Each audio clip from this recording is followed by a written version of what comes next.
En physique et en chimie, on utilise des pourcentages, par exemple pour exprimer une proportion ou une évolution. Dans cette vidéo, nous allons voir comment utiliser un pourcentage. Un pourcentage correspond à une part ou une proportion d'une quantité totale. Dans pourcentage, il y a pourcent, ce qui signifie que l'on parle d'une part ou d'une proportion sur un total de 100.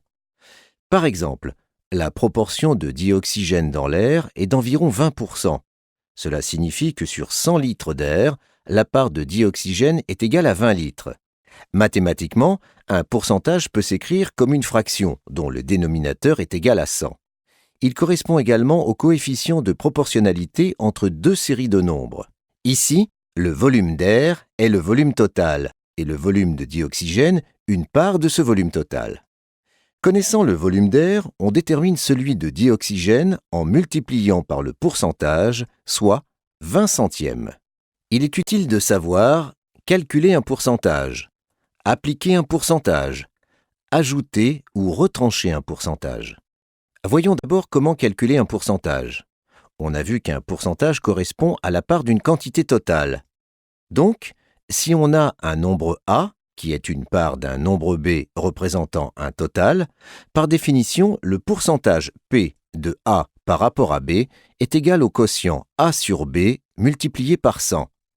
Voyons un exemple ensemble. On doit résoudre l'exercice suivant. Un demi-litre de lait pèse 515 grammes. Il contient 458 grammes d'eau. Calculez le pourcentage P d'eau dans ce lait. Pour répondre à cette question, on utilise la masse totale de lait qui est donnée dans l'énoncé, 515 grammes, et la part d'eau dans le lait, 458 grammes. Par définition, le pourcentage d'eau de ce lait est donc égal au quotient 458 sur 515 multiplié par 100, soit 89%. Le pourcentage d'eau dans le lait est donc égal à 89%. Voyons maintenant comment appliquer un pourcentage. On va distinguer deux cas. Premier cas, on donne le pourcentage P, pourcent, et un nombre B qui représente un total. On cherche le nombre A, c'est-à-dire la part correspondant au pourcentage P, pourcent de B. Deux méthodes sont possibles. Pour appliquer le pourcentage P, pourcent, à un nombre B, on multiplie ce nombre par le quotient P sur 100. On obtient le nombre A correspondant au pourcentage P, pourcent de B, en multipliant B par P sur 100. Voyons un exemple ensemble. On doit résoudre l'exercice suivant. Le calibre d'un ampèremètre permet de mesurer une intensité maximale, I, égale à 500 mA. L'incertitude sur la mesure de l'intensité est de 1%. Calculez l'incertitude sur l'intensité notée U de I. Pour répondre à cette question, on utilise le pourcentage donné dans l'énoncé, c'est-à-dire 1%, et la valeur maximale de l'intensité qui représente le total auquel on va appliquer le pourcentage. On calcule l'incertitude sur l'intensité en multipliant 500 par le pourcentage, soit 500 multiplié par 1 sur 100. On obtient 5,00 mA. L'incertitude sur l'intensité est donc égale à 5 mA.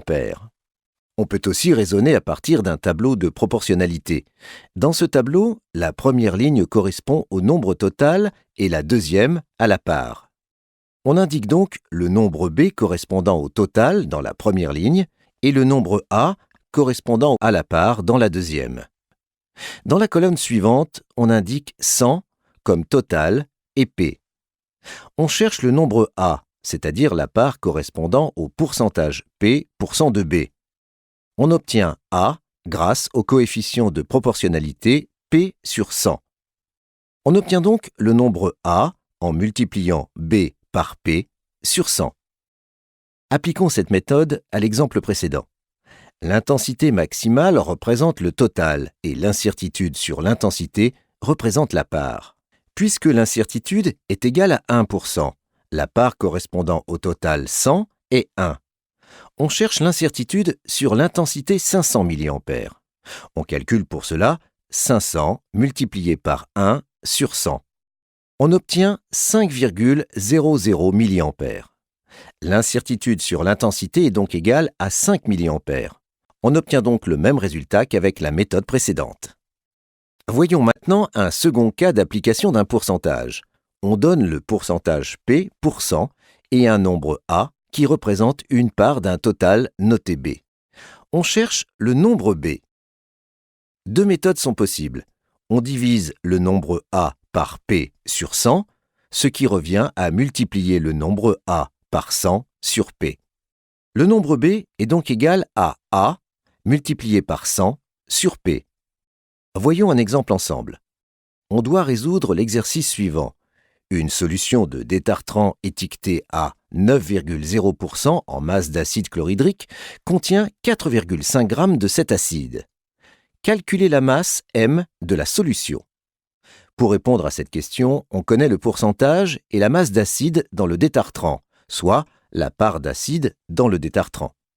On calcule la masse M de solution en divisant 4,5 par le pourcentage, soit en multipliant 4,5 par 100 sur 9. On obtient 50 g. La masse totale de détartrant est égale à 50 g.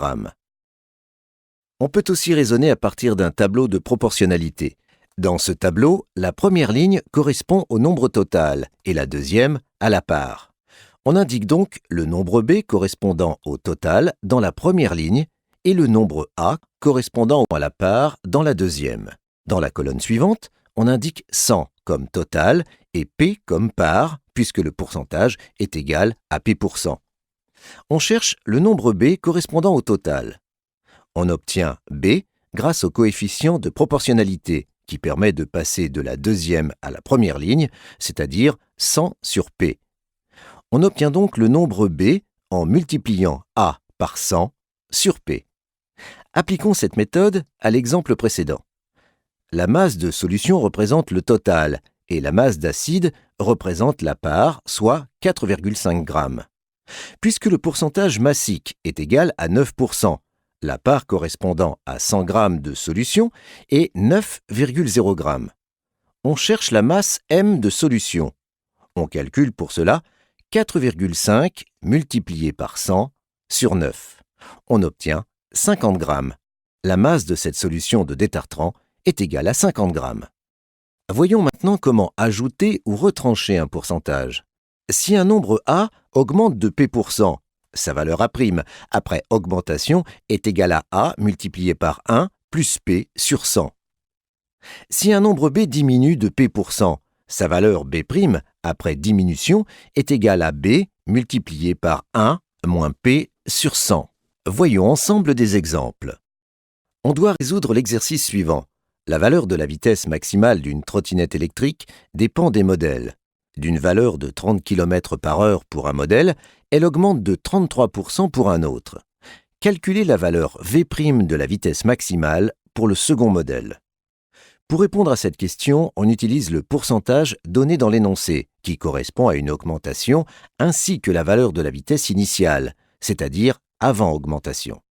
On calcule la valeur de la vitesse finale, c'est-à-dire après augmentation, en multipliant la vitesse initiale par 1 plus P sur 100, soit 30 multiplié par 1 plus 33 sur 100. On obtient la valeur de la vitesse finale après augmentation. Elle est égale à 40 km/h. Terminons avec un autre exemple. On doit résoudre l'exercice suivant. Le niveau sonore mesuré sur un chantier est L égale 110 décibels. Le port d'un casque anti-bruit permet une diminution de 30% du niveau sonore. Calculez le niveau sonore L' lors du port d'un casque anti-bruit. Pour répondre à cette question, on utilise le pourcentage donné dans l'énoncé, qui correspond à une diminution, ainsi que le niveau sonore initial, c'est-à-dire avant diminution. On calcule le niveau sonore final, c'est-à-dire après diminution, en multipliant le niveau sonore initial par 1 moins P sur 100, soit 110 multiplié par 1 moins 30 sur 100. On obtient le niveau sonore final après diminution. Il est égal à 77 décibels. Pour résumer, on utilise les pourcentages pour trois grands types de calculs. Lorsqu'on calcule le pourcentage d'une part A par rapport à un total B, ce pourcentage est égal au quotient de A sur B multiplié par 100. Lorsqu'on applique un pourcentage P Pour calculer la part A d'un total B, on obtient le nombre A en multipliant B par P sur 100. Lorsqu'on applique un pourcentage P pour calculer un total B, on obtient le nombre B en multipliant A par 100 sur P. Enfin, on peut calculer l'augmentation ou la diminution d'une valeur initiale par un certain pourcentage. Si un nombre A augmente de P%, sa valeur A' après augmentation est égale à A multiplié par 1 plus P sur 100. Si un nombre B diminue de P%, sa valeur B' après diminution est égale à B multiplié par 1 moins P sur 100.